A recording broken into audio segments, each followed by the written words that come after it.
Mosul is a city in northern Iraq with rich historical and cultural heritage. It suffered great destruction during the chaos following the U.S. invasion in the country in 2003. In 2018, UNESCO launched a flagship initiative to restore the urban, cultural and social elements of Mosul's old town. Earlier, I talked to Paolo Fontani, the UNESCO representative in Iraq. He told me when he first arrived in the city, there was silence, but things have been changing. How has this initiative progressed? What has been done to rebuild the city from the rubble?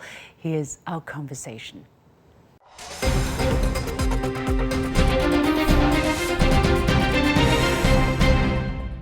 Tell us a little bit what the UNESCO is focusing on right now. What have you been busy trying to achieve in Iraq?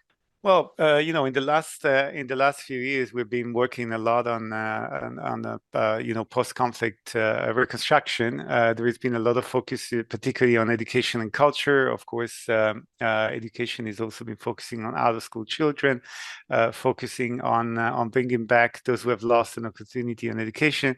A lot of reconstruction of schools.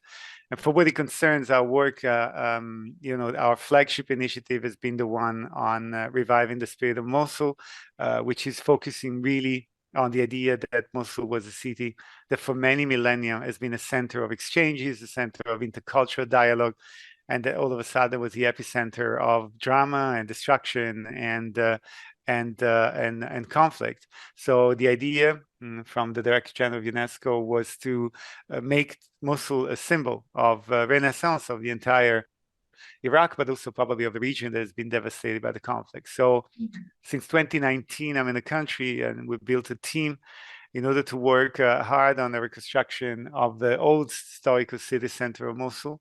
This is the largest program that UNESCO has in the world for the last many decades, I think.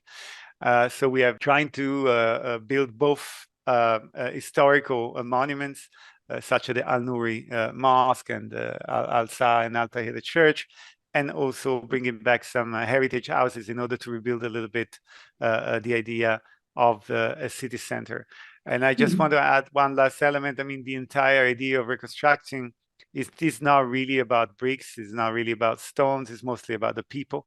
That is why about reviving the spirit of Mosul. It is the idea of bringing back cultural identity and cultural diversity as an element of bringing back peace and reconciliation in the city, making it a symbol for Iraq.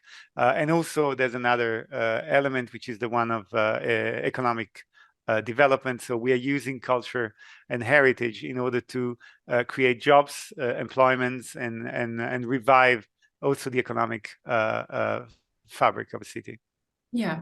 When you arrived in the place, how would you describe the state of the city in terms of, the cultural heritages and identity of the people? And what has been the biggest challenge in your work? Well, I mean, the first thing I remember visiting Mosul in April 2019 was the silence. Everything was destroyed. Everything was destroyed, and there was not one single sound because there was nobody. So it was pretty impressive, pretty shocking. I've been working in other conflict areas before, but the destruction in Mosul was amazing, and there was nobody. There were no cars, no traffic. Everything was rubble and destruction. So when I see it today, 4 years later, and I go around the city, and I'm unfortunately stuck in traffic jams, and there's a lot of people moving around, and the bazaars are back, and the people are back, and I think how much we did in 4 years. Of course, our part has been most focusing on the historical city center, on a smaller part of Mosul, but the rest of Mosul is also trying to get back. 12,000 buildings were destroyed, and we can only bring back a number of them. So we have built this heritage path that goes from Al-Nuri Mosque to the Al-Tahira Church, symbolizing also the idea of different religions linking together. And along this path, we're building heritage houses. We are doing about 130 of them, from the big ones to the smaller ones. But this is also we're doing cobblestones and electricity and everything in order to bring a little bit of a part of a city back to what it used to be before destruction. People are going back to their houses, they're going back to live, families are back. Also some association linked to culture are taking some of the houses, renting them back. There's commerce and trade coming back. We also have created some startups in the creative industry, so they're bringing young people back into working with music, with art, with arts and crafts, in order for bringing back this entire aspect of a city that didn't exist anymore. So we're doing concerts. There haven't been concerts in the city for many years, and we're doing a film festival, and this is also a pretty new back into life. So yeah, the big distraction of those times was really extremely harsh to look at.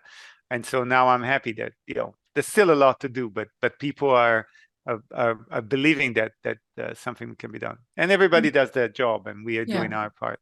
Yeah, well, it's really encouraging to hear the progress with the help of international stakeholders and, of course, the local people and administrators. What has been the biggest difficulty so far for you? And are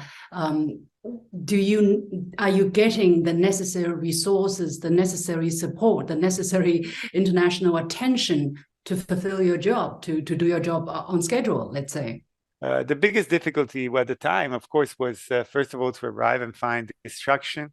The second one was to try to get everybody who was involved or had to be involved together. The number of stakeholders that have to be involved in the reconstruction of a city is massive. Everybody had to be around the table. So the first months were actually dedicated to that. And I have to say that since then, since the moment we gathered, it took us a few months to build a little trust around each other. I'm the newcomer, I'm just arriving, and it's been challenging at times. You have to gather communities together. You have to make sure that they understand what you're doing. So you try to meet them, to talk to them, to explain, to gather more and more, to use local associations to get to people. What is it like to try to work on antiquities, historical artifacts and archaeological discovery when the whole city was destroyed? As you said, it was silent. Basic needs of the people were still to be met. I would imagine housing for ordinary citizens, roads, shops, life restarting from scratch. Is there enough understanding as to how important it is to do what you're doing, that you're not competing for the very precious resources to rebuild the city of Mosul? No, I think now there is a clear understanding, and I believe that everybody has their role. I mean, we are UNESCO, so we are not going to do concrete skyscrapers, and that's not our job. We're not working to provide people with housing, but that said, we have put back 100 families into their homes, and we're going to bring another number back in. And as I said, I would like to continue doing that. We have created economic opportunities. We have employed more than 5,000 people, which is a lot of people. I mean, put it into micro enterprises or medium and small enterprises in places like Iraq. That makes a lot of enterprises built in the last time, all of them working on sustainable jobs, decent job, paid very well. We employ architects, engineers, not only builders and construction builders. We employ 30% of women in a field as that of construction, which is not necessarily a very female sometimes orientated. We have created an economic movement. What's people understand? Look, we are trying to preserve and rehabilitate a part of historical city center, including different parts of a city with different cultures, different religious parts, in order for people to be able to look back at their heritage, look back at their history, look back at their cultural identity, and find it back. Walk back into the streets, see the houses, see the way alabaster was used, stones, the churches, the mosques, the schools. We we're trying to create a sense of community by giving people back what it was theirs, which is their identity. On top of that, of course, we are building schools. We have built more than 30 schools, 400 classrooms. We're giving the possibility to children to go back to school in Old City Mosul, not to have to travel to the new part of town, not to cross the river, to stay there, to live there. It's our part, it's culture, is education, is the creative industries, is job creation through heritage and culture. That's what we're doing. Other people will be doing different parts and different things. Some people are rebuilding the bazaar, some people are building roads, but you know, that's our part of it. And I think the community is now satisfied. And I think the moment the major heritage buildings are going to be back and they can be used by the people, when the minaret is going to be back out of its 55 meters tall, 1,000 years old minaret, everybody's going to feel that Mosul is back.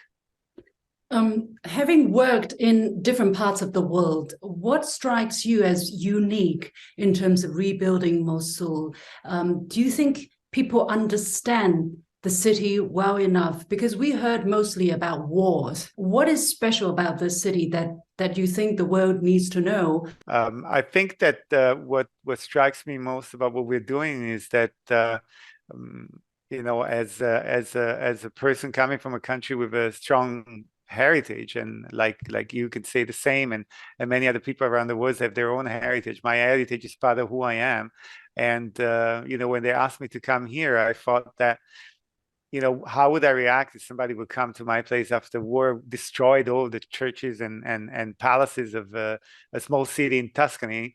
Whether I would just be grateful to them, or whether I would say, well, give me food because I want to eat and I want to drink and I want to sleep.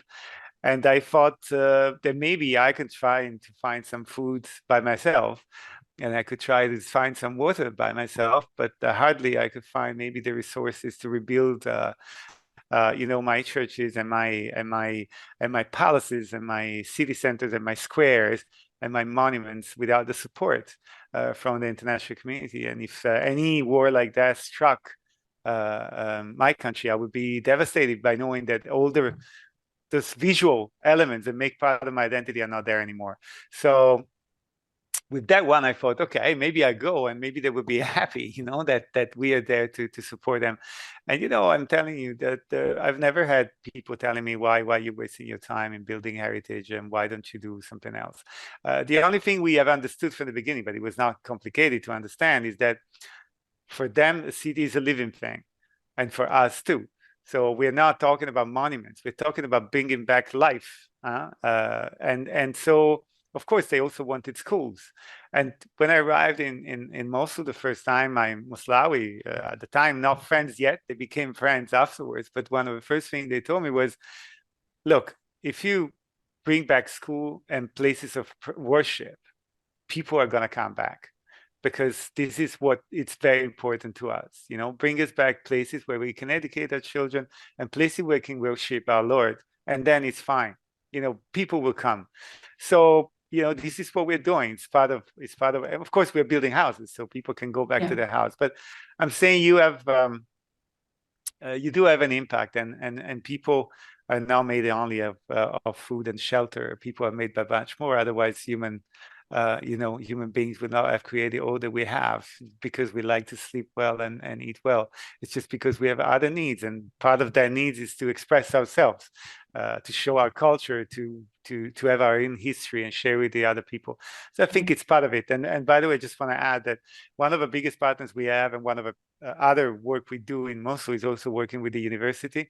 And you know, we are now helping them recreate the possibility to use the Mosul library. It's been there for forever. And you know, another big thing is when I go to visit the president of a university, he always tells me, you know, because when I went to see the university for the first time, April 2019, there was nobody. It's another, you know, destroyer and nobody. And now I go back and there's thousands of students all over the place. Everybody's around, men, women, young women, just going around studying. And the reality is that before the war, there were 35,000 students, and now there are 74,000 students. And anecdotally also they say the minorities are coming back to the university. They don't call them minorities, of course, but the people from different communities are actually joining back, and this is part of what it is, you know. I mean, the university education, young people going back and taking pleasure in learning in a city that is based on learning and trade for centuries and millennia. So yeah, that's part of it, and I think people understood now that that's important. Finally, very, very quickly, do you have a message for people watching? Well, if you have one, what would it be? What would you like to say the most to people who are watching this? In this case, I would say that investing into culture and heritage, investing into education, it's always worth it. It's always worth it because it's not just about the core of what a human being is, but it's also because it really has an important impact into economic and social development in any society. Well, I certainly do agree with that. Thank you so much for your time and for that very detailed and very personal description of what you have been doing, what the UNESCO has been doing in the old city of Mosul. Thank you very much, Mr. Thanks to Paolo you. Fontani, the UNESCO representative in Iraq.